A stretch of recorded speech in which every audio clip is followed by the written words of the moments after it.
Imagine comprendre les mots rien qu'en les regardant. Tu sais, c'est facile parce que je vais te montrer leur secret. Allons-y. Bonjour, le secret des mots numéro 115. Aujourd'hui, on va parler de cendre. Alors, cendre, c'est un nom féminin qui provient du latin cineris, qui signifie littéralement cendre. Alors, on a plusieurs sens différents. On va commencer par le premier.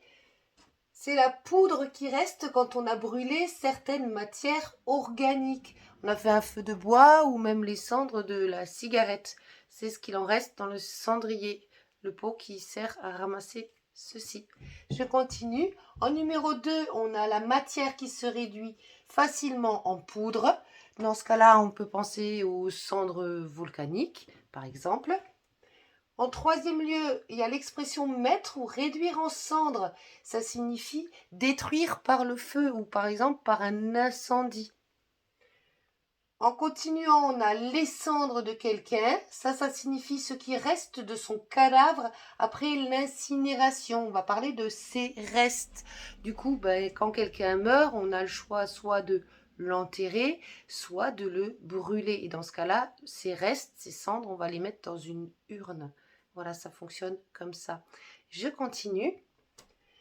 On a enfin l'expression du mercredi des cendres. Alors pour les chrétiens, c'est le début du carême jusqu'à la période de Pâques.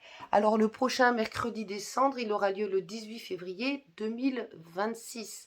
Après les cendres, on peut utiliser de plein de façons différentes. On peut l'utiliser dans le potager, pour laver les vitres, pour faire le nettoyage des cuivres ou pour faire aussi une lessive écologique. Et pour terminer, je te parlerai de Cendrillon. Cendrillon, c'est une histoire bien connue.